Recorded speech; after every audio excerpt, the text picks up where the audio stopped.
Now आप सभी का स्वागत है एंड आज की क्लास में हम लोग बात करने वाले हैं class 12th mathematics chapter first relation and function. इस एक्सरसाइज में मैं आपको बताने वाला हूं कि किस तरीके के क्वेश्चंस आपके बोर्ड एग्जाम में पूछे जाते हैं या फिर एंट्रेंस सीयूटी या फिर अगर आप आईआईटी को टारगेट कर रहे हो तो इन एग्जाम्स में क्वेश्चंस किस पैटर्न पर पूछे जाते हैं और किस लेवल तक आपको इनके कंसेप्ट क्लियर होने चाहिए। इस सीरीज में अगर आप लास्ट तक बने रहते हो तो बहुत कुछ आप सीखेंगे और बहुत कुछ आप में इम्प्रूवमेंट देखने को मिलेगा। सो दैट इसी नोट को ध्यान में रखते हुए ये सीरीज़ आप सभी के लिए बनाई गई है और स्पेशली मैं खुद इसके लिए पीपीटी खुद से तैयार करता हूँ क्योंकि जो मेरे पास एक्सपीरियंस है उसी बेस पर मैं आपको चीज़ों को प्रोवाइड करता हूँ। सो दैट ये पर्सनल एक्सपीरियंस ही आपको देखना कहाँ से कहाँ लेकर जाएगा, यानी कि आप में जो जीरो लेवल अभी इम्प्रूवमेंट है वो अभी देखना कितने परसेंट तक इम्प्रूव कर जाएगा। सो दैट आपको बने रहना है लास्ट तक और वीडियोस पर अगर आप पहली बार विजिट कर रहे हो तो सो दैट आप इसे सब्सक्राइब कर सकते हो और दोस्तों में भी शेयर कर सकते हो। ठीक है, शुरू करते हैं आज का ये सेशन और सबसे पहले समझेंगे इसकी बेसिक कंसेप्ट। जैसा कि हमारा पहले से ही ये रहता है कि आपको उसका बेसिक बताया जाए फिर हम क्वेश्चंस की प्रैक्टिस करते हैं। ठीक है जी, तो रिलेशन एंड फंक्शन में सबसे पहले आपको समझना है कि रिलेशन कौन कौन से में पढ़ने, फंक्शन कौन कौन से पढ़ने, जहाँ से क्वेश्चंस आपके आईआईटी एंट्रेंस सीयूटी या फिर बोर्ड एग्जाम में हर बार पूछे जाते हैं। ठीक है, रिलेशन की बात करते हैं तो जैसा कि आपको पता है आपके बोर्ड और आईआईटी एग्ज़ाम ओरिएंटेड जो यहाँ पर सिलेबस है उसमें सिर्फ आपको इतना ही पढ़ना है कि रिफ्लेक्सिव रिलेशन क्या होता है, सिमेट्रिक रिलेशन क्या होता है और ट्रांजिटिव रिलेशन क्या होते हैं। ये तीन ही रिलेशन है जो आपको पढ़ने हैं। इसके अलावा आपको अदर कुछ चीज़ें नहीं पढ़नी, बाकी चीज़ें आपने 11th में पढ़ रखी हैं, ये मैं मान के चलता हूँ वो आपको आ रही हैं। फंक्शन की बात करेंगे तो फंक्शन में आपको one one function, onto function and many one function पढ़ने होते हैं।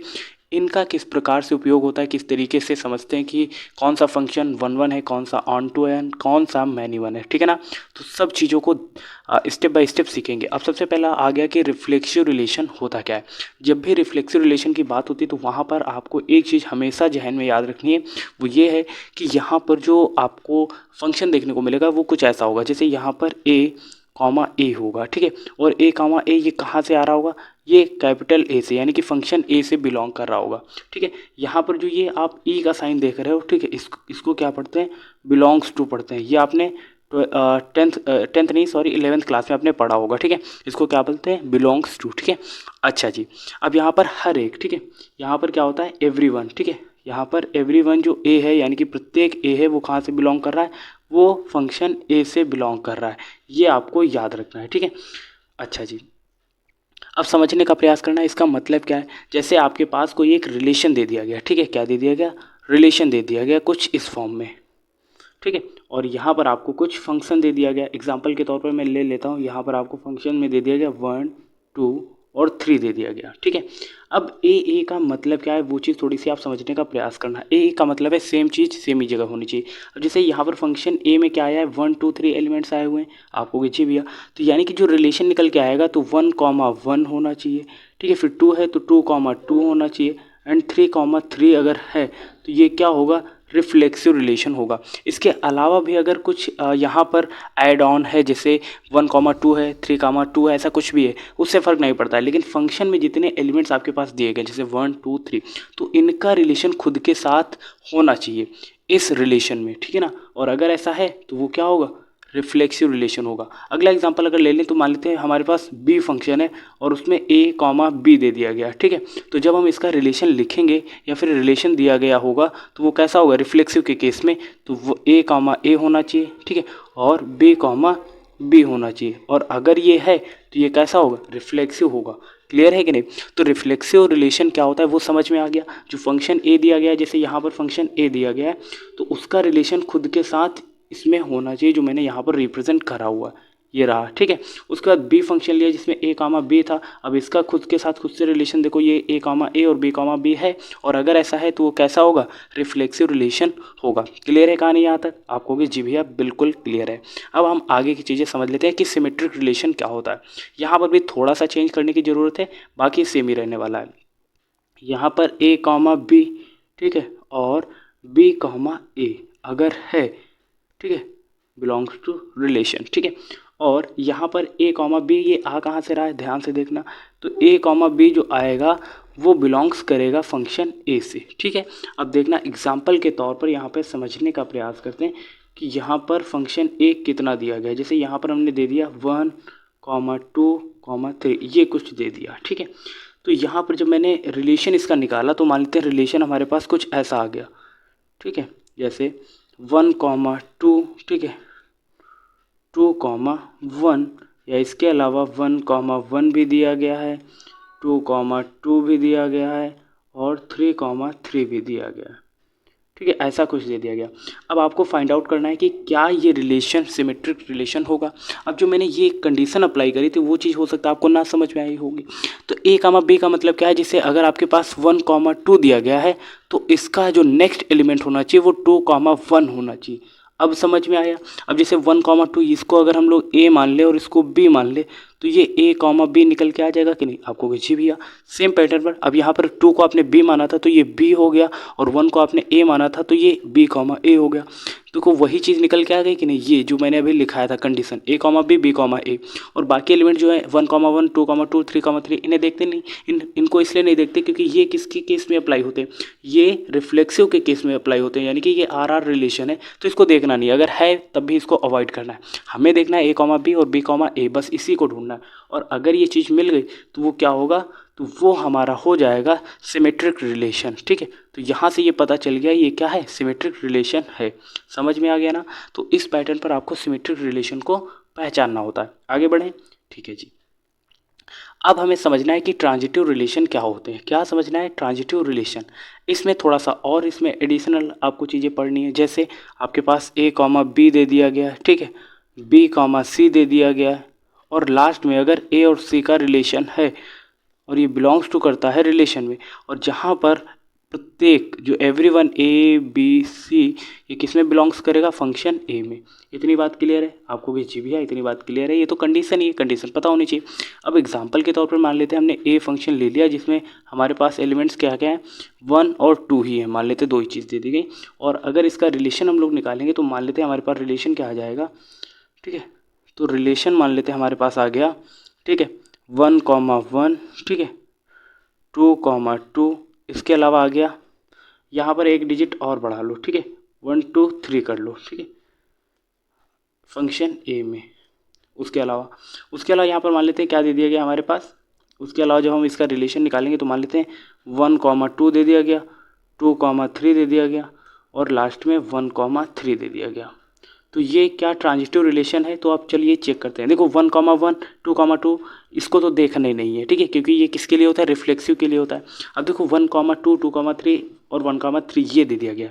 तो 1 को मान लेते हैं ये ए है, ठीक है, 2 को मान लेते हैं ये बी है, 2 को बी माना था तो यहाँ पर वाला 2 बी होगा, सी नया है तो उसको हम 3 मान लेते हैं, ठीक है। अब 1 को हम लोगों ने क्या माना था, ए, तो ए ही मान लेंगे और 3 को हम लोगों ने सी माना था तो ये सी हो जाएगा। तो ओवरऑल अगर हम रिलेट करें तो ये ए कामा बी हो जाएगा। देखो ए कामा बी है, फिर बी कामा सी है, फिर बी कामा सी है, फिर लास्ट में ए कामा सी है, ए कामा सी है, यानी कि ये तीनों क्या हैं, ये रिलेट भी करने 1 2 3 किस में रिलेट कर रहा है। अब यहाँ पर अगर आप ध्यान से देखो तो 1 2 3 ये फंक्शन ए में भी है और अगर आप इसका रिलेशन देखो तो ए कॉमा बी कॉमा सी और ए कॉमा सी के फॉर्म में है। सो दैट ये क्या हो जाएगा, ये ट्रांजिटिव रिलेशन हो जाएगा। समझ में आ गया ना जी, ठीक है। अब हम आगे के क्वेश्चंस की प्रैक्टिस करते हैं कि 1 1 फंक्शन क्या होता है, ऑन टू फंक्शन क्या होता है और मैनी वन फंक्शन क्या होते हैं, ठीक है। इसके लिए वैसे जो कंसेप्ट लिखा दी जाती है, जो फार्मूला बेस्ड रहता है वो यही रहता है कि आपके पास मान लेते हैं फंक्शन कोई f1 है और f2 है, उसमें अगर आपके पास fx1, ठीक है, इक्वल होता है किसके, fx2 के, सो दैट ऐसे केस में आपके पास निकल के आता है कि x1 बराबर x2 होता है। एक तो ये पता होना चाहिए, ठीक है। तो इससे भी आप इसको कर सकते हो कि हाँ ये आपका फंक्शन क्या होगा, 1 1 होगा, ठीक है। अगर ये फार्मूला पता है तो ये भी ठीक है। और दूसरा क्या होता है, मान लेते हैं आपके पास ये एक सर्कल है, ठीक है, और ये दूसरा आपके पास सर्कल है, ठीक है। समझ में आ रहा है इतना आपको भी, जी भैया। पहले वाले को हम x से डिनोट करते हैं, ठीक है, किससे डिनोट करते हैं, इसको हम लोग x से डिनोट करते हैं और दूसरे को y से, ठीक है। अच्छा जी, इसमें मान लेते हैं हमारे पास एलिमेंट्स दे दिया गया 1 2 3 और इधर a b और c दे दिया गया, समझना, ठीक है, ध्यान से। ये मैं दूसरा तरीका भी बता रहा हूँ, ठीक है। तो यहाँ पर 1 का जो रिलेशन है वो a के साथ है, b का रिलेशन 2 के साथ है, 3 का रिलेशन c के साथ है, ठीक है। अच्छा, तो कहने का मतलब क्या है, अगर आप ध्यान से देखोगे तो रिलेशन जो निकल के आएगा वो यही होगा। ध्यान से देखना, आप रिलेशन कैसे लिखते हैं, एक्स वाई के फॉर्म में लिखा जाता है हमेशा रिलेशन, ठीक है। तो वो होगा कैसे, कुछ यूँ होगा। देखो 1 ए के साथ रिलेट कर रहा है तो 1 कॉमा ए निकल के आ जाएगा, आप कहोगे जी भैया। फिर 2 बी के साथ कनेक्टेड है, 2 कॉमा बी निकल के आ जाएगा। और 3 सी के साथ कनेक्टेड है तो 3 कॉमा सी निकल के आ जाएगा। तो ये देखो हर एक एलिमेंट्स, ठीक है। अब एक चीज़ और यहाँ पर मैं ऐड करना चाहूँगा, जो एक्स होता है, जो पहला सर्कल होता है, उसे हम लोग क्या बोलते हैं, डोमेन बोलते हैं। क्या बोलते हैं, डोमेन, ठीक है। और जो दूसरा हमारे पास जो सर्कल होता है, जो उसके एलिमेंट्स होते हैं, उन्हें क्या बोलते हैं, को डोमेन। इतनी बात क्लियर है, ये डोमेन रहा और दूसरा को डोमेन रहा। और जो एलिमेंट्स कनेक्टेड होते हैं, ध्यान से समझना, जो को डोमेन के एलिमेंट्स कनेक्टेड होते हैं उसे क्या बोलते हैं, रेंज बोलते हैं। क्या बोलते हैं, रेंज। इतनी बात क्लियर है कि नहीं। तो ओवरऑल वन वन फंक्शन होता क्या है, वन वन फंक्शन जो होता है उसके जो डोमेन और को डोमेन के जो एलिमेंट्स होते हैं वो सिंगल एक दूसरे से क्या होते हैं, कनेक्टेड होते हैं। सो दैट ऐसे फंक्शन को वन वन फंक्शन कहते हैं। या फिर ओवरऑल यहाँ पर अगर आप ध्यान से देखें तो वन क्या है, एक ही एलिमेंट से कनेक्टेड है, वो है ए, ठीक है। फिर 2 क्या है, बी से कनेक्टेड है, वो भी सिंगल ही है। 3 सी से कनेक्टेड है, वो भी सिंगल ही है। यानी कि 1 कॉमा ए जैसे दे दिया गया तो 2 कॉमा ए नहीं है, 3 कॉमा ए नहीं है, ऐसा कुछ, ठीक है। 2 कॉमा बी दे दिया गया तो 2 कॉमा बी के अलावा जैसे 3 कॉमा बी नहीं है। तो यानी कि जो एक एलिमेंट डोमेन का है वो को डोमेन के एक ही एलिमेंट के साथ कनेक्टेड है। So that in case of that ऐसी सिचुएशन को हम लोग क्या बोलते हैं, वन वन फंक्शन बोलते हैं। क्लियर है कहानी। अगर आप चाहो तो इसका स्क्रीनशॉट भी ले सकते हो। आगे बढ़ते हैं। अब यहाँ पर हमें समझना है कि ऑन टू फंक्शन क्या होता है। इन केस ऑफ दैट आपके लिए यहाँ पर एक फार्मूला याद रखने की ज़रूरत होती है, वो होती है y is equal to f x. अब ये क्या कहानी है, अब थोड़ा सा हम और डेप्थ में पढ़ने का प्रयास करेंगे तभी चीज़ें क्लियर होंगी, ठीक है। तो y is equal to f x का मतलब क्या है, यहाँ पर भी वही दो सर्कल बना लेते हैं। मान लेते हैं ये रहा हमारे पास एक सर्कल और दूसरा हमारे पास ये रहा सर्कल, ठीक है। कहानी क्लियर है यहाँ तक, आपको भी जी भैया। पहले में मान लेते हैं हमारे पास क्या दे दिया गया है, मान लेते हैं हमारे पास ए है, ठीक है। ये सर्कल बन रहा है यहाँ पे, ये मान लेते हैं ए है, बी है, सी है, ठीक है। और यहाँ पर डी भी है। और इधर क्या है हमारे पास, मान लेते हैं 1 है, 2 है, 3 है और 4 है, ठीक है जी। आप कहोगे ओके भैया। अब यहाँ पर 1 क्या है, ए के एलिमेंट से कनेक्टेड है, 2 बी से कनेक्टेड है, 3 सी से और 4 डी से कनेक्टेड है। इसको एक्स बोलेंगे, इसको वाई। और ये क्या है हमारे पास, कोडोमेन, ठीक है, कोडोमेन। और ये क्या है, डोमेन। ये चीज़ आपको समझनी है, ठीक है, ओके। अब इसके पहले हम लोग क्या कर रहे थे, एक्स से वाई में कनेक्ट करा रहे थे, अभी वाई से एक्स में कनेक्ट करा रहे हैं। तो ऐसी सिचुएशन को ऑन टू फंक्शन में हम लोग इंक्लूड करते हैं। अगर आप इसका रिलेशन निकालोगे तो ये क्या निकल के आएगा, ए कॉमा 1 निकल के आएगा, ठीक है, रिलेशन, ठीक है। ऐसे आपको निकालना है, ठीक है। तो बाकी आप बी कॉमा 2, सी कॉमा 3 और डी कॉमा, ऐसे आपको खुद ही से रिलेशन ये लिखना है। क्लियर है कि नहीं। तो ये ऑन टू की कैटेगरी में इंक्लूड होता है, ठीक है। इसके अलावा क्या बचता है, मैनी वन फंक्शन, ठीक है। अब यहाँ पर नाम से ही एक्सप्लेन हो रहा है मैनी वन, लेकिन हो सकता है आपको ना समझ में आ रहा हो, कोई दिक्कत नहीं, अभी समझ में आ जाएगा, ठीक है। ये एक सर्कल है हमारे पास और ये एक सर्कल है, ठीक है। अब दोनों में जो डिजिट्स हैं कुछ ऐसी हैं, देखना 1 2 3 और यहाँ पर है ए बी सी और ये डी, ठीक है। ये हमारे पास डिजिट्स दे दिया गया। अब थोड़ा सा ध्यान से समझना, मैनी और उसके बाद है 1, ठीक है। पहला आपका क्या होता है एक्स और दूसरा क्या होता है वाई। पहले वाले को आप किस कैटेगरी में इंक्लूड करते हो, इसको बोलते हो डोमेन, क्या बोलते हो, डोमेन। और दूसरे वाले को क्या बोलते हो, को डोमेन। क्लियर है कि नहीं, आपको भी जी भैया। इसके अलावा अब देखो पहला शब्द है मैनी और यहाँ पर पहले क्या आया एक्स, यानी कि पहले जो डोमेन है उसके मैनी एलिमेंट्स मान लेते हैं 1 2 3। देखो मैनी का मतलब होता है 1 से ज़्यादा ही है, मोर देन 1। तो यानी कि 1 2 एलिमेंट या फिर 2 से 3 भी एलिमेंट्स हो सकते हैं, वो 1 यानी कि वाई के, या वाई क्या है, कोडोमेन। यानी कि एक्स के जो एलिमेंट्स हैं वो वाई के एलिमेंट से किसी एक एलिमेंट से कनेक्टेड होंगे। तो मान लेते हैं यहाँ पे बी है तो 1 जो है वो बी से कनेक्टेड है, 2 भी क्या है बी से कनेक्टेड है, 3 है क्या, वो भी बी से कनेक्टेड है। तो ये सब क्या हो जाएंगे, मैनी हो जाएंगे। और इधर ये 1 हो जाएगा, ये मैनी हो गए और ये 1 हो गया। तो मैनी एलिमेंट्स 1 से कनेक्टेड है, आप ये डेफिनेशन ले सकते हो। तो ऐसी सिचुएशन में हम इसे क्या बोलेंगे, मैनी वन फंक्शन बोलेंगे। अब देखना, अगर आपको इसका रिलेशन लिखना हो तो क्या होगा, इसका हो जाएगा 1 कॉमा बी हो जाएगा, ठीक है। फिर लिखोगे तो 2 कॉमा बी हो जाएगा, फिर 3 कॉमा बी हो जाएगा। तो ये मैनी वन हो रहा है ना, सो दैट इसीलिए इसको मैनी वन फंक्शन बोलते हैं। यहाँ तक कहानी क्लियर है आपको कि जी भैया बिल्कुल क्लियर है। अब हम आगे बढ़ते हैं, ठीक है। अब चूंकि मैंने डोमेन कोडोमेन रेंज बता ही दिया था, लेकिन एक बार यहाँ पर समझ लो कि डोमेन में कौन से एलिमेंट्स होते हैं, ठीक है, कोडोमेन में कौन कौन से, ठीक है, जैसे हमने यहाँ पे लिखा 1 2 3 4, ठीक है, और इधर मैंने क्या लिखा है, इधर मान लेते हैं हमने लिखा है A B C D और E, ठीक है, ये एलिमेंट्स मैंने दे दिए। इसके अलावा अब अगर रिलेशन दिखाना है तो रिलेशन देखो, 1 A से कनेक्टेड है, 2 B से कनेक्टेड है, 3 D से कनेक्टेड है, 4 C से कनेक्टेड है, कुछ ऐसा, ठीक है। अब आपको पता है जो पहला होता है सर्कल एक तरीके से उसको x बोलते हैं, जो दूसरा सर्कल होता है उसे y बोलते हैं। अब एक चीज़ थोड़ी सी ध्यान से आप सुनना, ठीक है, ध्यान से क्यों सुनना है, देखो जो x होता है उसे हम लोग किस में इंक्लूड करते हैं, डोमेन में, ठीक है। तो x इज इक्वल टू क्या हो जाएगा, डोमेन के जितने भी एलिमेंट्स हैं, यहाँ पे 1 2 3 4 आया है तो 1 2 3 4, ठीक है, ये सब क्या हो जाएंगे, डोमेन। इसको क्या पढ़ते हैं, डोमेन, ठीक है। आप कहोगे जी भैया, उसके बाद जो दूसरा होता है उसको क्या पढ़ते हैं, उसको पढ़ते हैं को, और वो हो जाता है डोमेन, ठीक है। अब कोडोमेन भी पता चल गया। अब यहाँ पर कोडोमेन क्या होंगे, कोडोमेन वाई को बोलते हैं, तो वाई यहाँ पर क्या है, A B C D E, जितने भी एलिमेंट्स हैं सारे, ठीक है, ए बी सी डी और ई, ये सब क्या है, कोडोमेन है। इसके अलावा एक चीज़ और जो आपको ध्यान से समझनी है वो है आपके पास रेंज। अब रेंज के केस में होगा क्या, रेंज के केस में आपको वाई में देखना है, वाई बोले तो कोडोमेन में, और कोडोमेन में ऐसे एलिमेंट जो एक दूसरे से किससे कनेक्टेड है, डोमेन से कनेक्टेड है, वो सारे एलिमेंट्स ही आपकी क्या होती हैं, रेंज होती हैं। तो यहाँ पर जैसे कनेक्टेड एलिमेंट्स क्या है, ए है, ठीक है, और उसके बाद क्या है, बी है, फिर क्या है, सी कनेक्टेड है और डी भी कनेक्टेड है, लेकिन ई किसी के साथ कनेक्टेड नहीं है, तो ई को हम लोग क्या करेंगे, स्किप करेंगे, और वो क्या हो जाएगी, आपकी रेंज हो जाएगी। क्या हो जाएगी, रेंज। कहानी क्लियर है कि नहीं, तो ये रेंज हो गई, डोमेन भी समझ में आ गया, कोडोमेन भी समझ में आ गया। अब हम कुछ आगे की चीज़ें भी समझते हैं, एग्जाम ओरिएंटेड क्वेश्चंस की प्रैक्टिस कर लेते हैं, और उससे पहले एक इनिशिएटिव जो कि आपको पता होना चाहिए, ठीक है, जितने भी हमारे लिसनर्स, ठीक है, अगर उनको क्लास की PDF क्लास नोट्स चाहिए, सो दैट आप हमारे टेलीग्राम चैनल को ज्वाइन कर सकते हो, जिसका नाम SS लाइफ टाइम है। और सबसे अच्छी बात, हमारे इस YouTube चैनल पर भी 1000 से ज़्यादा लोगों ने सदस्यता ले रखी है। उनकी ये सदस्यता लेना ही हमारा ये प्रमाण है कि हम अपने बच्चों के लिए किस तरह से मेहनत कर रहे हैं, और उनको आने वाले समय में कितने बेनिफिट्स यहाँ से मिल चुके हैं। सो दैट आपको भी इसका हिस्सा बनने के लिए बहुत सारी बधाएं, शुभकामनाएं, और आप हमारे साथ जुड़े रहिए, अपनी नॉलेज को इम्प्रूव करते रहिए। इसी आशा के साथ हम आगे बढ़ते हैं और अपने क्वेश्चंस की प्रैक्टिस करते हैं।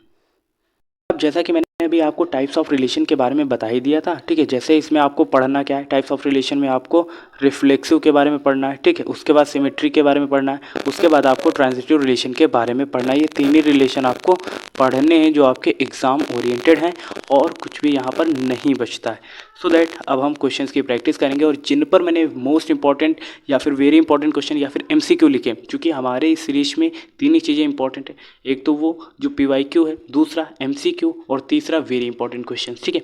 MCQ जो कि 20 क्वेश्चन पूछे जाते हैं, वेरी इंपॉर्टेंट क्वेश्चन जो मैं एक्सपेक्टेड करता हूँ कि ये आ सकते हैं, और PYQ जो आ चुके हैं एग्जाम में। तो ये सीरीज आपको कितने बेनिफिट्स प्रोवाइड कर सकते हैं, इसके नाम से ही आपको पता चल रहा होगा, ठीक है जी। अब यहाँ पर पहला क्वेश्चन रीड करने का प्रयास करना, थोड़ा सा मैं फास्टली आपको पढ़ाता हूँ तो उसके लिए सॉरी, बट आपको अगर समझ में आ रहा है तो बहुत अच्छी बात है, नहीं समझ में आ रहा है आप मुझे पर्सनली कॉन्टैक्ट कर सकते हो, मैं आपको उसके सोल्यूशन प्रोवाइड करूँगा, ठीक है। क्वेश्चन क्या बोला गया, let T be the set of the triangles, all triangles in a plane with R, ठीक है, a relation in T given R T1 T2, T1 is congruent to T2, ठीक है, so that R is a equivalence relation। हाँ, मैंने एक चीज़ आपको नहीं बताई कि इक्विवेलेंस रिलेशन क्या होता है, ठीक है। तो इक्विवेलेंस जो रिलेशन होता है मैं उसको ER से रिप्रेजेंट कर रहा हूँ, ठीक है। इक्विवेलेंस जो रिलेशन होता है उसके लिए आपको तीन रिलेशन प्रूफ करने होते हैं। पहले से आपको उसको प्रूफ करना होगा कि जो आपके पास क्वेश्चन दे दिया गया है वो क्या है, रिफ्लेक्सिव रिलेशन है, ठीक है, दूसरा वो सिमेट्रिक रिलेशन भी है, और वो आपका ट्रांजिटिव रिलेशन भी है। और अगर ये तीनों केसेस पे वो अच्छी तरीके से खरा उतर रहा है, यानी कि वो इन तीनों चीज़ों को प्रूफ कर रहा है, सो दैट वो क्या होगा, इक्विवेलेंस रिलेशन होगा, ठीक है। अब क्वेश्चन बोला गया है आपके पास, क्वेश्चन ध्यान से समझना, क्वेश्चन बोला गया है T1 क्या है, कॉन्ग्रुएंट है, ठीक है, कॉन्ग्रुएंट है T2 के, ये आपको दे दिया गया है, और आपसे बोला गया है कि क्या ये रिलेशन इक्विवेलेंस रिलेशन है। ध्यान से समझना, अब जब भी इक्विवेलेंस रिलेशन की बात होगी तो आपको तीनों प्रूफ करना है, ये तो जहन में आपके है ही पहले से। कॉन्ग्रुएंट का मतलब क्या होता है, किसी को पता है क्या, कॉन्ग्रुएंट का मतलब होता है आपके पास अगर ये एक ट्राइंगल दे दिया गया और ये दूसरा ट्राइंगल दे दिया गया है तो इनकी शेप और लेंथ एंगल ये सभी क्या होते हैं, इक्वल होते हैं, यही होता है ना। अच्छा जी, अब यहाँ पर बात हो रही है कि पहले आपको ये दिखाना है कि ये एक रिफ्लेक्सिव रिलेशन है। तो आर आर के लिए ध्यान से समझना, ये मान लेते हैं T1 ट्राइंगल है और ये T2 ट्राइंगल है। तो उस हिसाब से रिफ्लेक्सिव रिलेशन में क्या होता है, स्वयं के साथ रिलेशन, यानी कि T1 क्या होगा, कॉन्ग्रुएंट होगा T1 के। क्लियर है कि नहीं। जैसे आपकी बात करें, कॉन्ग्रुएंस का मतलब होता है कि एक तरीके से जो जैसे मान लेते हैं आपका जो नाम है, ठीक है, और आपकी जो बॉडी सेम नाम का कोई सेकंड पर्सन आ जाता है जिसको आप बोलते हो कि ये तो जुड़वा है, ट्विंस है कि नहीं। अगर आपकी शक्ल सेम है, लंबाई लेंथ जो भी है, पूरी बॉडी ह्यूमन बॉडी का दूसरा पर्सन सेम टू सेम है तो उसको आप ट्विंस बोलते हो, जुड़वा बोलते हो ना। सेम केस में T1 जो पहला ट्राइंगल है वो खुद के समरूप हो सकता है, खुद के कॉन्ग्रुएंट हो सकता है ना। आपको कि बिल्कुल भैया हो सकता है। तो ये रिफ्लेक्सिव रिलेशन हो गया उस हिसाब से। उसके बाद सिमेट्रिक रिलेशन की बात कर रहे हैं तो सिमेट्रिक रिलेशन में ए बी और बी ए होता है ना। तो यहाँ पर बोला गया T1 कॉन्ग्रुएंट है T2 के, तो इसका अपोजिट करेंगे तो T2 भी तो कॉन्ग्रुएंट होगा T1 के, तो ये सिमेट्रिक रिलेशन भी हो जाएगा। बचेगा हमारे पास क्या, बचेगा सिर्फ और सिर्फ हमारे पास ट्रांजिटिव रिलेशन। अब आपको बोला A comma B, B comma C और C comma A comma C होता है, ठीक है, ट्रांजिटिव के लिए। तो T1 क्या है, T2 के कॉन्ग्रुएंट है। मान लेते हैं T2 क्या होगा, किसी T3 कॉन्ग्रुएंट होगा ट्राइंगल के। तो अब T1 T2 के कॉन्ग्रुएंट है, T2 T3 के, ओवरऑल T1 कॉन्ग्रुएंट होगा T3 के। अब ये देखो तीनों रिलेशन यहाँ पर प्रूफ हो गए, ठीक है, रिफ्लेक्सिव भी हो गया, सिमेट्रिक भी हो गया और ट्रांजिटिव हो गया। इन केस ऑफ दैट ऐसे रिलेशन को क्या बोलते हैं, उसे हम इक्विवेलेंस रिलेशन बोलते हैं। तो ये दूसरा वाला क्या हो जाएगा, इक्विवेलेंस रिलेशन हो जाएगा, ठीक है। और एक चीज़, जब भी आपको समझ में ना आए कि ये इक्विवेलेंस रिलेशन कैसे प्रूफ करना है, देखो क्वेश्चन को अच्छे से रीड करना। बोला गया so that R is an equivalence relation, यानी कि सो करना है, यानी कि ये सो भी हो सकता है। क्वेश्चन से ही समझ में आ रहा है सो दैट मतलब कोई चीज़ हो सकती है या नहीं, वो क्वेश्चन में ही छुपा है। वो बोलेगा चेक करिए, तो चेक करने के केस में वो हो भी सकता है, नहीं भी हो सकता है, 50-50 के चांसेस हैं। लेकिन जब बोल दिया जाए सो दैट, यानी कि सो दैट तभी हो सकता है कि जब वो हो सकता है एक्चुअल में। इसलिए आपको इक्विवेलेंस रिलेशन के केस में ये चीज़ याद रखनी है। अगर क्वेश्चन आपसे नहीं भी बन रहा है तब भी आपको उसको क्या दिखा देना है कि वो रिफ्लेक्सिव रिलेशन है, ठीक है, अपनी कहानी लिख देना। अगर नहीं समझ में आ रहा है उसके बाद सिमेट्रिक रिलेशन दिखा देना और फिर आप उसको ट्रांजिटिव रिलेशन दिखा देना, ठीक है। एग्जामिनर अगर 4 नंबर में पूछा जाएगा तो 2 नंबर मिनिमम से मिनिमम देगा और 3 नंबर भी आपको दे सकता है। 1 नंबर इसलिए काटेगा जो लिखना चाहिए था वो आपने लिखा नहीं, ठीक है। लेकिन अगर आपने बेस लिख दिया कि रिफ्लेक्सिव रिलेशन क्या होता है, सिमेट्रिक रिलेशन क्या होता है, ट्रांजिटिव रिलेशन क्या होता है, सो दैट आपको पूरे मार्क्स मिलेंगे। समझ में आ गया ना। ओके, थर्ड क्वेश्चन देखो, third question same to same है और ये PYQ बेस्ड है, ठीक है। काफ़ी बार क्वेश्चन में पूछा गया, इवन जब मैं पेपर देता था उस समय भी ये एक बार एक सेट में आया हुआ था, ठीक है। तो बिल्कुल भी आप इस चीज़ को मिस नहीं कर सकते हो। क्वेश्चन क्या बोला गया, लेट बी, ठीक है, ध्यान से पढ़ने का प्रयास करना। Let L be the set of all lines in the क्या है plane and the R be the relation in the L defined as the R is equal to L1 L2 और L1 क्या है, परपेंडिकुलर है L2 के, ठीक है। So that R is symmetric but neither reflexive and nor transitive, ठीक है। इसका मतलब क्या है, ये सिमेट्रिक तो होगा बट ये ना ही रिफ्लेक्सिव होगा और ना ही ट्रांजिटिव होगा, ये चीज़ आपसे बोली जा रही है। थर्ड क्वेश्चन बहुत इंपॉर्टेंट है, VIP है, ठीक है भाई। तो देखो यहाँ पे क्वेश्चन बोला गया है कि L1 क्या है, ये परपेंडिकुलर है L2 के। अब आप सभी को इतना तो पता ही होगा परपेंडिकुलर क्या होता है, जो 90 डिग्री का एंगल बना रहा होगा। तो यहाँ पर L1 इन्होंने एक लाइन खींची, ठीक है, इसका नाम L1 है, और दूसरे इस पर L2 क्या है, परपेंडिकुलर है, तो ये उन्होंने एक लाइन खींची, ठीक है। तो अब आपको पता है कि जब भी हम लोग इस चीज़ को प्रूव करते हैं कि सिमेट्री क्या होगा, तो सिमेट्री तो है, देखना अब सिमेट्रिक है तो कैसे, सिमेट्रिक रिलेशन के लिए देखो L1 क्या है, L2 पर परपेंडिकुलर है, और सिमेट्री के लिए अगर A, B है तो B, A होना चाहिए, तो L2 भी परपेंडिकुलर होगा L1 पे, ठीक है। तो ये 90 डिग्री है तो ये भी तो 90 डिग्री होगा, ध्यान से समझना, ये 90 डिग्री है, ठीक है। तो उस हिसाब से अगर हम इसका अपोजिट करेंगे तो ये एंगल भी तो 90 डिग्री होगा, तो ओवरऑल ये सिमेट्रिक तो होगा। और रिफ्लेक्सिव की बात करेंगे तो रिफ्लेक्सिव कोई चीज़ खुद ही पर परपेंडिकुलर थोड़ी हो सकती है। जैसे हम खड़े हैं तो अपने ऊपर, जैसे हम वर्टिकली खड़े होते हैं, और क्या हम अपने ऊपर ही हॉरिजेंटली भी खड़े हो सकते हैं, नहीं हो सकते ना। सो दैट ये रिफ्लेक्सिव रिलेशन नहीं होगा। रही बात ट्रांजिटिव रिलेशन की, तो ट्रांजिटिव के लिए मान लेते हैं L1 क्या है, L2 पर परपेंडिकुलर है, L2 मान लेते हैं L3 पर परपेंडिकुलर है, फिर क्या L1 और L3 में कोई परपेंडिकुलर निकल के आएगा, नहीं, वो तो पैरेलल हो जाएगा। सो दैट ये ट्रांजिटिव रिलेशन भी नहीं होगा। तो ये भी क्या हो गया, प्रूफ हो गया, ठीक है। अच्छा जी, अब मान लेते हैं आपको एग्जाम में नहीं आ रहा है कि प्रूफ कैसे करना है, बाकी आपको पता है सिमेट्री क्या होता है, ट्रांजिटिव क्या होता है और रिफ्लेक्सिव क्या होता है। इन केस ऑफ दैट आपको पहले क्वेश्चन को फिर से समझना है कि so that R is a symmetric, मतलब आर क्या है, सिमेट्रिक है, बट रिफ्लेक्सिव और ट्रांजिटिव नहीं है। तो जो नहीं है उसके केस में निगेटिव आप लिखते चले आओ, और जो है उसके केस में आप पॉजिटिव लिखते चले आओ, नंबर आपको मिल जाएंगे। क्लियर है? तो ये तो बोर्ड एग्जाम की रणनीति रहती है, बट अगर आप सीयूटी या फिर आईआईटी जैसे एग्जाम्स को टारगेट कर रहे हो तो इतने से काम नहीं चलने वाला। सो दैट आपको थोड़ा और बेस अच्छा करना होगा और क्वेश्चंस की प्रैक्टिस करनी होगी, तभी आप वहाँ पर अच्छा मार्क्स गेन कर सकते हो। ठीक है जी। फोर्थ वाला क्वेश्चन, ठीक है। अब ये क्वेश्चन मैं आप सभी को दे रहा हूँ होमवर्क के तौर पे, ठीक है। ये क्वेश्चन होमवर्क के तौर पर रिफ्लेक्सिव है but neither symmetric and not transitive आपको प्रूफ करना है, हो जाएगा ना।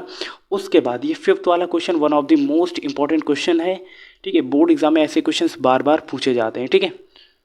अब इसकी कहानी ये पूरी लिखी हुई है, अगर आप चाहो तो समझ सकते हो, ठीक है। अब यहाँ पर क्या बोला गया है, जो दो है वो a माइनस बी को क्या करता है, डिवाइड करता है। क्लियर है कि नहीं? अच्छा जी, ध्यान से समझना। दो क्या है, a माइनस बी को डिवाइड करता है, तो आपको पहले ये चेक करना है कि ये इक्विवेलेंस रिलेशन है कि नहीं। तो इक्विवेलेंस रिलेशन के लिए आपको तीनों चीज़ें प्रूफ करनी होगी कि ये रिफ्लेक्सिव भी है, सिमेट्रिक भी है और ट्रांजिटिव भी है।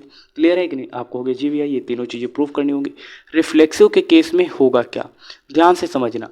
देखो टू क्या है, ए माइनस बी को क्या कर रहा है, डिवाइड कर रहा है। ए माइनस बी का मतलब क्या है, अगर हम ए की जगह पे मान लेते हैं सिंपल सा ये रिलेशन आर में है, ठीक है। तो मान लेते हैं हमने 4 ले लिया और बी की जगह पे हमने 2 ले लिया, ध्यान से समझना। और सी की जगह पे मान लेते हैं हमने क्या ले लिया, 0 ले लिया, ध्यान से समझना, ठीक है। तो उस हिसाब से क्या आएगा, ए माइनस बी अगर निकालेंगे तो ए में से यहाँ पे बी है, ठीक है। ए में से बी अगर आप घटाओगे तो 4 में से 2 घटाओगे 2 आएगा, उसको 2 से डिवाइड करोगे तो 1 आ जाएगा, ठीक है। बी माइनस सी अगर आप निकालोगे तो बी माइनस सी का मतलब क्या है, बी में से 2 में से 0 घटाओगे तो वो 2 आ जाएगा, और ए में से सी घटाओगे यानी कि A minus C is equal to क्या आ जाएगा, 4 में से 0 घटाओगे तो 4 आ जाएगा। तो ये जो मैंने कहानी लिखी है, क्या ये आपको समझ में आई कि ये मैंने कैसे लिखा है? ये मैंने खुद से ऐसे मान लिया है, ठीक है, रिलेशन आर, क्योंकि आर में आपको पता है सारे नंबर्स होते हैं। क्लियर है कि नहीं? ठीक है। अब रिफ्लेक्सिव के केस में क्या होता है, ए कामा ए होता है, यानी कि आपको ए में से ए को घटाओगे तो यानी कि 4 में से 4 घटाओगे तो 0, और 0 क्या 2 से डिवाइड हो जाएगा तो वो डेफिनेटली हो जाएगा। तो वो क्या है, रिफ्लेक्सिव रिलेशन हो गया। आप कहोगे जी भैया। अब सिमेट्रिक की बात करेंगे तो जैसे ए माइनस बी 2 से डिवाइड कर रहा है, तो उस हिसाब से अगर हम माइनस कॉमन ले लें तो बी कॉमा ए भी तो 2 से डिवाइड होगा। अब बी कॉमा ए का मतलब क्या है, देखना, बी कॉमा ए मतलब 2 में से 4 घटाओगे तो माइनस का 2 और माइनस माइनस 2 प्लस का 2 और डिवाइड करोगे तो 1 आ जाएगा। तो यानी कि ये सिमेट्रिक भी होगा, ठीक है। ट्रांजिटिव की बात करेंगे तो देखो ए माइनस बी भी क्या है, 2 से डिवाइड है, बी माइनस ए भी 2 से डिवाइड है, ठीक है। बी माइनस सी भी 2 से डिवाइड होगा और ए माइनस सी भी 2 से डिवाइड होगा। सो दैट ये क्या हो जाएगा, तीनों रिलेशन कंप्लीट हो जाएंगे। तो ये भी आपका इक्विवेलेंस रिलेशन हो जाएगा, ठीक है। बहुत इंपॉर्टेंट है क्वेश्चन, सो दैट आप इसको बिल्कुल भी मिस नहीं कर सकते हो, ठीक है।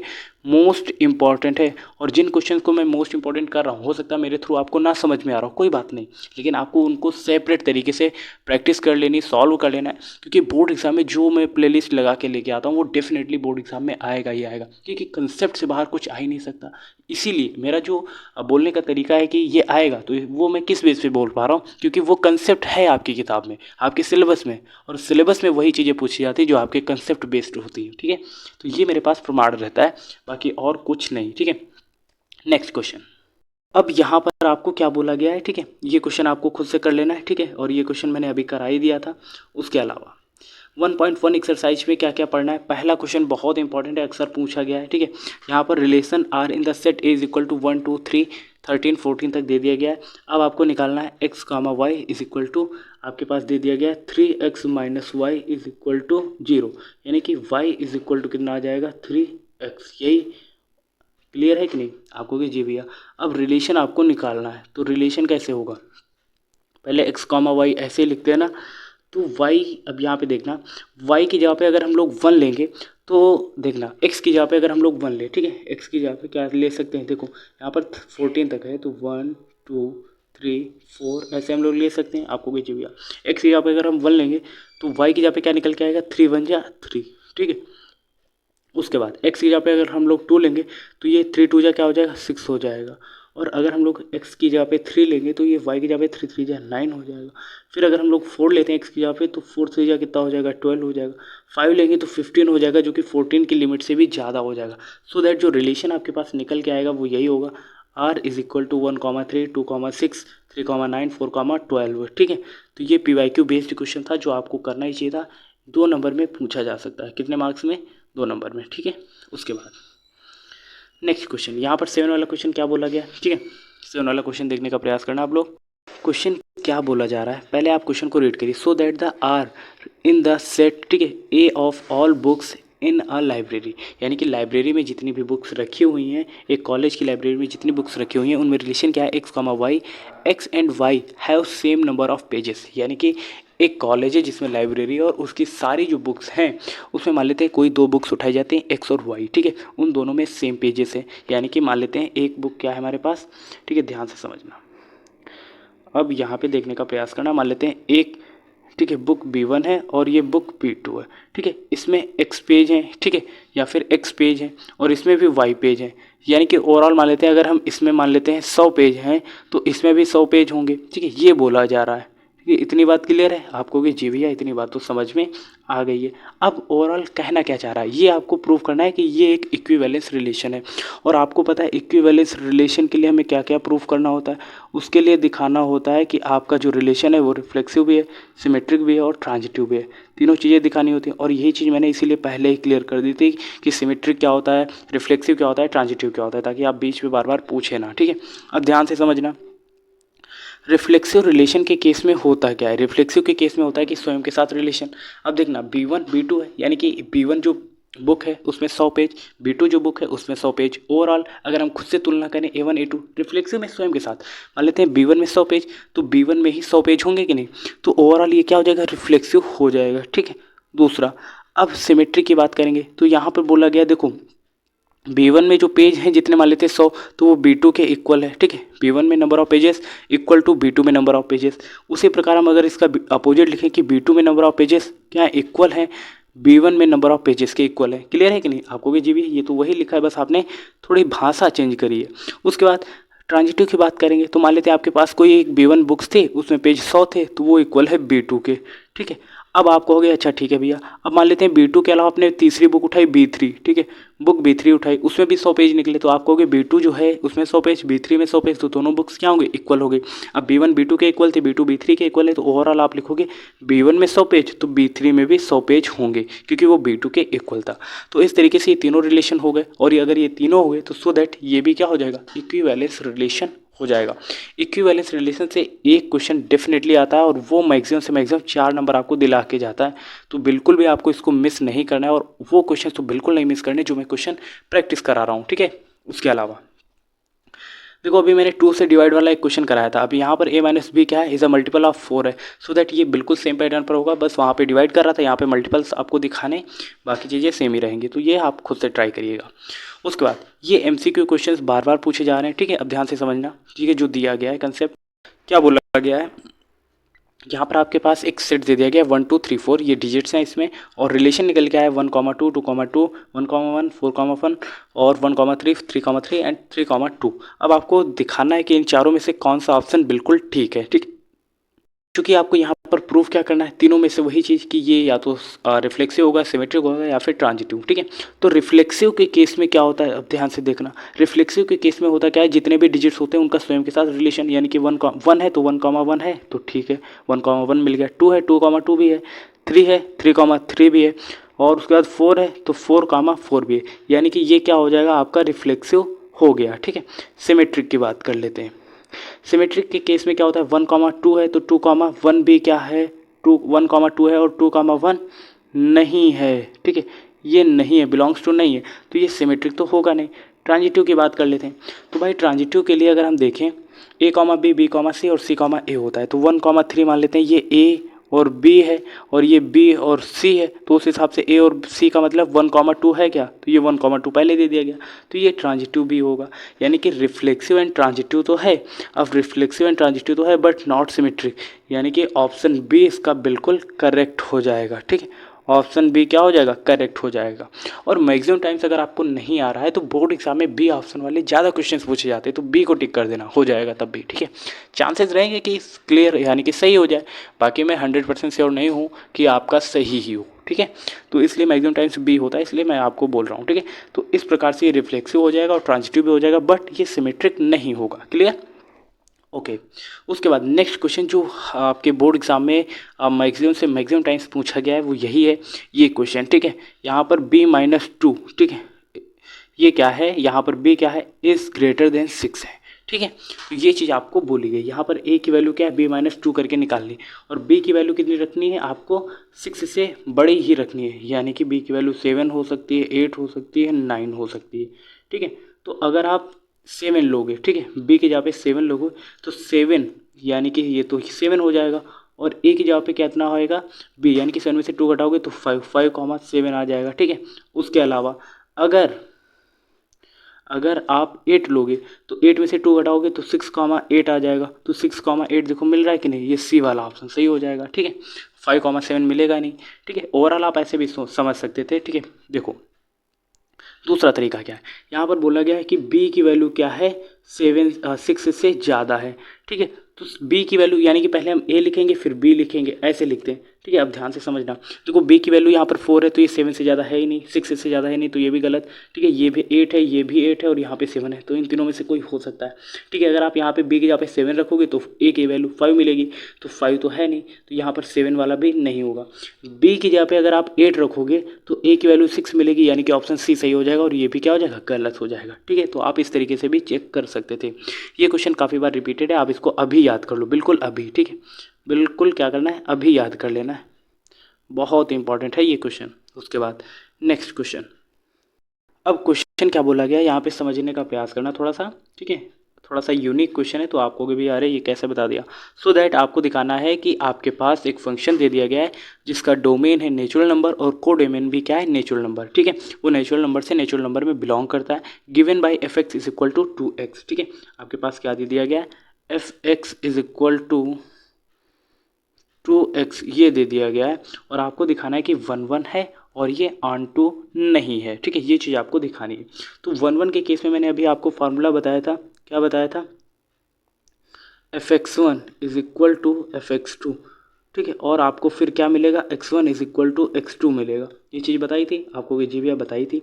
f(x1) का मतलब क्या है, f(x1) रखोगे तो यहाँ पर क्या आ जाएगा, देखना, f(x1) is equal to f(x2), ये आप लिखोगे, x1 है तो ये यहाँ से निकल के आ जाएगा 2x1 और इक्वल में 2x2 एज कम्पेयर टू, ठीक है। तो ये 2 से 2 कैंसिल हो जाएगा और इक्वल में क्या आ जाएगा, x1 is equal to x2, और जैसे ये चीज़ मिल जाएगी सो दैट ये क्या हो जाएगा, 1 हो जाएगा, ठीक है। उसके अलावा अब मैनी वन की बात करेंगे, किसकी बात करेंगे, many one, sorry onto की बात करेंगे। तो ऑन टू के केस में होगा क्या, y इज इक्वल टू क्या लिखा जाता है, f(x) लिखा जाता है कि नहीं, तो आप लिखोगे y और f(x) की जहाँ पे है 2x, तो x इज इक्वल टू कितना आ जाएगा, y अपॉन में 2, और y अपॉन में 2 आ गया। आपको पता है कि y की वैल्यू अगर आप नेचुरल नंबर में 1 लोगे, ठीक है, y देखे ना, यहाँ पे 1 2 3 ये सब आप ले सकते हो क्योंकि ये नेचुरल नंबर में बिलोंग करता है। तो y के जगह पे अगर आपने 2 या 1 ले लिया, ठीक है, मान लेते हैं 1 ले लिया, तो 1/2 ये नॉट बिलोंग्स टू हो जाएगा नेचुरल नंबर, सो दैट ये क्या हो जाएगा, ऑन टू नहीं होगा। और ये यहाँ पर x1 is equal to x1 x2 की वैल्यू कुछ भी ले लो, 1 2 3 जो नेचुरल नंबर में, तो वो तो हो ही जाएगा। सो दैट इस तरीके से आपको ये क्वेश्चन करना था, ये 1 तो होगा बट ऑन टू नहीं होगा। समझ में आ गया, ठीक है। आप स्क्रीनशॉट लेना चाहें तो ले सकते हैं, ठीक है जी। आगे बढ़ते हैं, नेक्स्ट क्वेश्चन करते हैं। उसके बाद सेम पैटर्न पर जैसा मैंने अभी क्वेश्चन कराया था, ठीक है, वो क्वेश्चन लगभग ये पहले से रिलेट करता है, ठीक है। बाकी 4 क्वेश्चन सेम पैटर्न पर हैं, बट आपको ये ध्यान रखना है कि रिलेशन किस में, रियल नंबर से रियल नंबर में है, ठीक है, इंटीजर से इंटीजर में है, ठीक है। उसके बाद ये सब चीज़ें अगर आपको पता रहेंगी, इनकी लिमिटेशंस, तो क्वेश्चन बन जाएंगे। जितने भी ये क्वेश्चन मैंने वेरी इंपॉर्टेंट करे, इनमें से कोई एक क्वेश्चन आपको बोर्ड एग्जाम में डेफिनेटली देखने को मिलेगा। अगर आपको यहाँ पर डाउट नहीं पूछ पा रहे तो अपने क्लास में पूछना, अपने स्कूल में पूछना, अपने टीचर से पूछना, कोचिंग टीचर से पूछना, लेकिन इन क्वेश्चंस की प्रैक्टिस जरूर कर लेना है, ठीक है जी, क्योंकि इन क्वेश्चंस में से जरूर देखने को मिलेगा, ठीक है।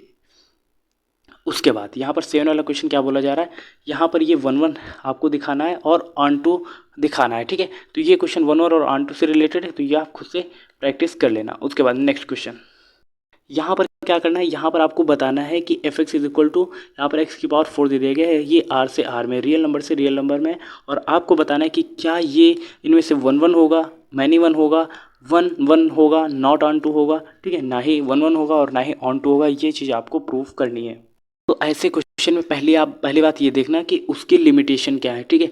यहाँ पे देखो ये क्या है, फंक्शन आर से आर में है, ठीक है, आर से आर में है। और अगर ऐसे केस में एक्स की पावर कुछ इवन नंबर है, क्या है, इवन नंबर है, ध्यान से समझना, तो वो ना ही आपका 1 1 होगा और ना ही आपका ऑन टू होगा, ये याद रखना, ठीक है। फंक्शन अगर आर से आर में है और एक्स की पावर इवन नंबर है, सो दैट वो ना ही 1 1 होगा और ना ही ऑन टू होगा, ठीक है। अगर आपको इसका प्रूफ चाहिए तो मैं वो भी आपको सेपरेट वीडियो में बता दूंगा, ठीक है। अभी आप इतना कंसेप्ट याद रखो कि अगर फंक्शन आर से आर में relation real number two real number में, ठीक है, डोमेन भी रियल नंबर, को डोमेन भी रियल नंबर, सो दैट वो ना ही 1 1 होगा और ना ही वो ऑन टू होगा, ठीक है।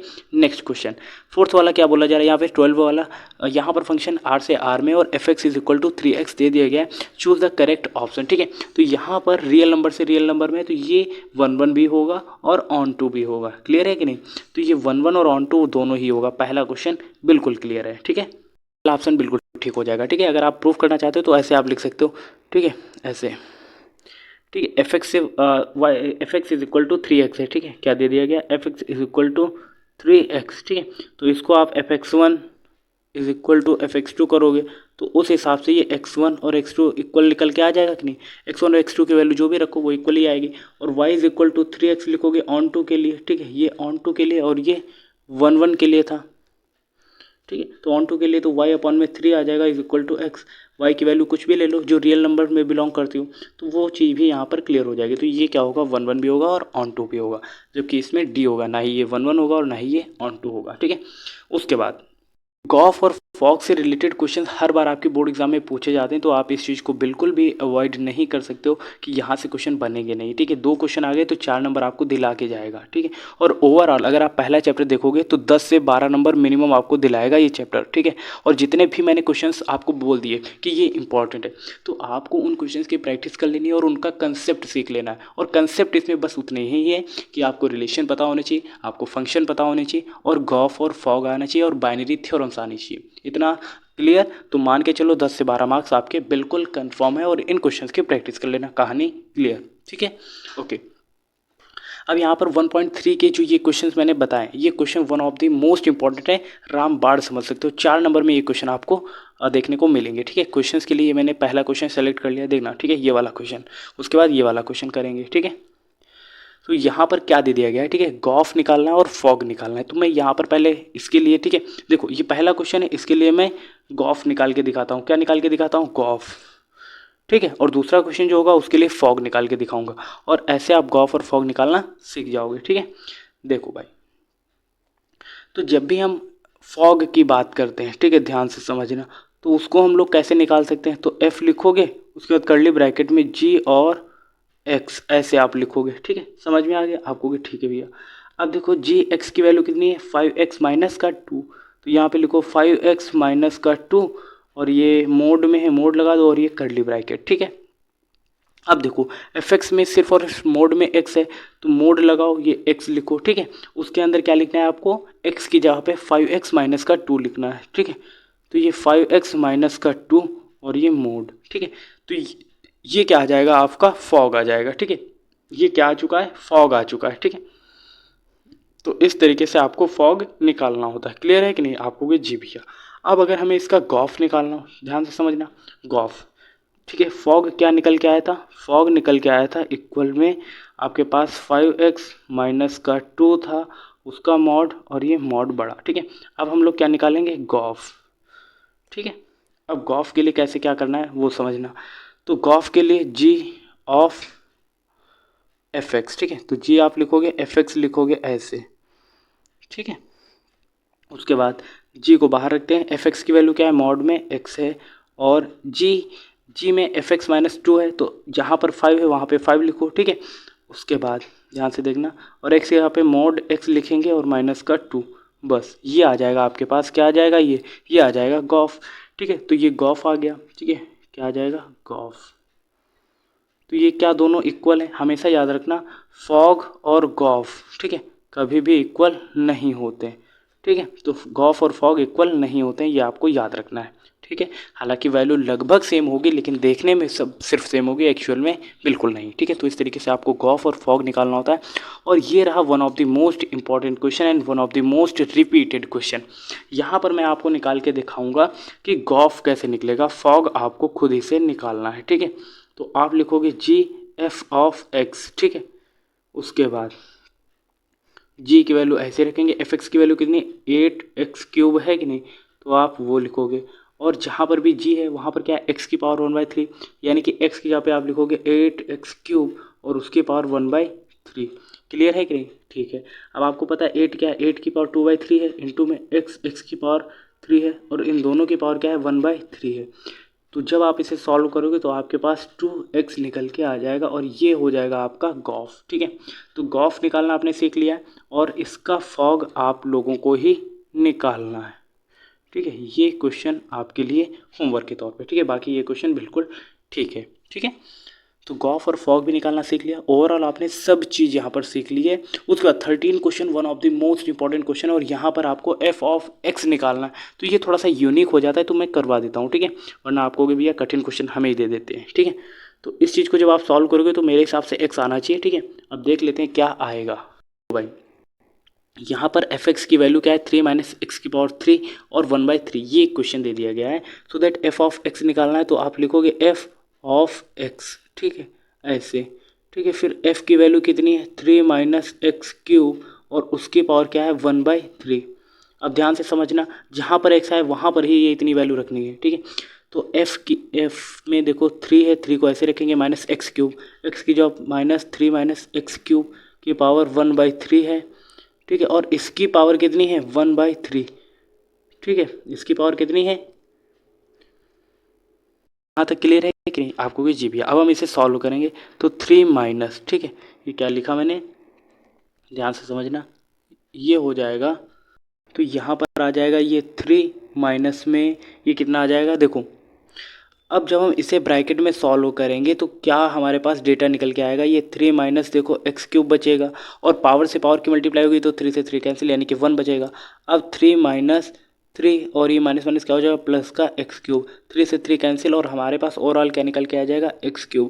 तो f ऑफ x की वैल्यू क्या आ जाएगी, f ऑफ f की वैल्यू आ जाएगी x³। ठीक है, मैं c बोल रहा था तो c गलत है, ऑप्शन बी इसका राइट आंसर हो जाएगा, x³ इसका आंसर आएगा। ठीक है जी, तो इस तरीके से आपको f ऑफ x निकालना होता है। उसके बाद 1.4 एक्सरसाइज में बहुत ज़्यादा स्पेशल नहीं है। बाइनरी थ्योरम्स में आपको क्या प्रूव करना है कि ये एक तो कम्यूटेटिव प्रॉपर्टी को फॉलो करता है और दूसरा एसोसिएटिव प्रॉपर्टी को फॉलो करता है। बस अगर ये चीज़ें क्लियर तो कहानी क्लियर। ठीक है, देखो यहाँ पर कम्यूटेटिव प्रॉपर्टी की बात करेंगे तो यहाँ पर जैसे दे दिया गया a star b is equal to a minus b. ठीक है, तो a star b is equal to a minus b है कि नहीं, आप कहोगे जी भैया। और अगर हम इसका कम्यूटेटिव प्रॉपर्टी निकालें तो इसका मतलब ये होगा b star a is equal to b minus A, जो पहले आया उस हिसाब से ये b माइनस ए। तो ये क्या दोनों इक्वल होंगे, तो ये बिल्कुल भी इक्वल नहीं होंगे। अगर आपको प्रूफ चाहिए तो वो देखो, a की जगह पे अगर आप 4 लेते हो और b की जगह पे अगर आप 6 ले लेते हो तो a माइनस बी करोगे तो माइनस का 2 आएगा कि नहीं, और 6 में से फिर इसमें रखोगे 4 घटाओगे तो 2 आएगा। तो क्या -2 और प्लस का 2 ये इक्वल होता है, आप कहोगे बिल्कुल भी नहीं। तो ये कम्यूटेटिव प्रॉपर्टी को फॉलो नहीं करता है। उसके बाद एसोसिएटिव प्रॉपर्टी की बात कर लेते हैं। ठीक है, एसोसिएटिव प्रॉपर्टी की बात क्या होगी, यहाँ पे पता है a स्टार b और स्टार में c। ठीक है, और इक्वल होगा किसके, देखना होगा यही चीज़ है, a star b star c। ठीक है, पहले के बाद और यहाँ पे लास्ट के दूसरे के बाद, तो ये a माइनस बी और ये माइनस का c हो जाएगा। उसके बाद इसमें क्या होगा, a minus b minus c, तो ये क्या इक्वल होगा, नहीं होगा। तो ये चीज़ क्या होगी, एसोसिएटिव प्रॉपर्टी भी नहीं होगी। सो दैट अगर ये दोनों चीज़ें प्रूफ नहीं कर रहा है तो सो दैट ये क्या होगा, बाइनरी थ्योरम को या बाइनरी ऑपरेशन को प्रूफ नहीं कर रहा होगा। क्लियर है कि नहीं? ठीक है, तो ये क्वेश्चंस की प्रैक्टिस आपको खुद से करनी है। उसके बाद समरी में देखो क्या क्या दिया गया, उस पर बात कर लेते हैं। ठीक है, समरी में आपको क्या बोला गया, in this chapter we study different types of relation. ठीक है, टाइप्स ऑफ रिलेशन के बारे में मैंने बता ही दिया। एंड आपको इक्विवेलेंस रिलेशन पढ़ना है जो कि वन ऑफ द मोस्ट है। ठीक है, उसके बाद अब यहाँ पर जैसे बोला गया इम्पिटी रिलेशन क्या होता है, तो इम्पिटी रिलेशन को हम 5 से डिनोट करते हैं, और x इज इक्वल टू 5 होता है, जो कि क्या होता है, subset of x into x होता है। ठीक है, उसके बाद यूनिवर्सल रिलेशन जिसे हम r से रिप्रेजेंट करते हैं, इसमें आपको x इंटू एक्स निकालना होता है, यानी कि a क्रॉस b निकालना होता है। उसके बाद आपको पढ़ना होता है रिफ्लेक्सिव रिलेशन, इसमें a a बिलोंग्स टू होता है रेशनल नंबर, और यहाँ पर एवरी a बिलोंग्स करता है सेट ए से, या फिर आप इसको फंक्शन एक्स भी बोल सकते हो। सिमेट्रिक में ए कॉमा बी होता है और b comma a belongs to होता है रिलेशन में, ठीक है, रिलेशन में। उसके बाद ट्रांजिटिव ए कॉमा बी होता है, बी कॉमा सी होता है और ए कॉमा सी होता है। और अगर ये इस चीज़ को इम्प्लाइज कर रहा होता है सो दैट आप इसको ट्रांजिटिव रिलेशन भी बोल सकते हो। इक्विवेलेंस रिलेशन की बात होगी तो ये one of the most important है, क्योंकि यहाँ पर आपको पहले रिफ्लेक्सिव, फिर सिमेट्रिक और फिर ट्रांजिटिव रिलेशन तीनों को ही प्रूव करना होता है, ठीक है। उसके बाद क्या पढ़ना होता है आपको भाई, उसके बाद पढ़ना होता है कि वन वन फंक्शन क्या होते हैं। फिर आपको पढ़ना होता है, देखो ये चीज़ अभी मैंने बताई थी कि नहीं, f(x1) x2 के इक्वल होता है तो x1 x2 इक्वल होता है। फिर आपको सिमेट्रिक के बारे में पढ़ना होता है, फिर ऑन टू, ठीक है, वन वन के बाद ऑन टू, ठीक है, और फिर आपको मैनी वन के बारे में पढ़ना होता है, ठीक है। उसके बाद आपके इस चैप्टर में देखो बाइनरी ऑपरेशन बचता है और गॉस और फॉग बचता है और इन्वर्स निकालना बचता है, इसके अलावा कुछ भी नहीं, ठीक है। और जब आप बाइनरी थ्योरम पढ़ोगे तो वहाँ पर आपको कम्यूटेटिव और एसोसिएटिव प्रॉपर्टी पता होनी चाहिए क्या होती है, ठीक है। इन्वर्टिबल के लिए इन्वर्स आपको निकालना आना चाहिए बस, इसके अलावा कुछ भी नहीं बचता आपकी इस एक्सरसाइज में। ओवरऑल जितने भी क्वेश्चन थे, जितने भी टॉपिक्स थे, जितने भी प्रीवियस ईयर क्वेश्चन थे, इंपॉर्टेंट क्वेश्चन थे, एमसीक्यू थे, सब कुछ मैंने कवर कराया है। और लास्ट में बस आप सभी से यही कहना चाहूँगा कि आप छोटों को प्यार दें, बड़ों को सम्मान दें और अपना व्यक्तित्व इस प्रकार विकसित करें कि महिलाएं आपके पास सुरक्षित महसूस करें। आज के लिए इतना ही और मिलते हैं इस नेक्स्ट इन्फॉर्मेटिव वीडियो के साथ। तब तक के लिए जय हिंद, नमस्कार, देखते रहिए SS लाइफ टाइम।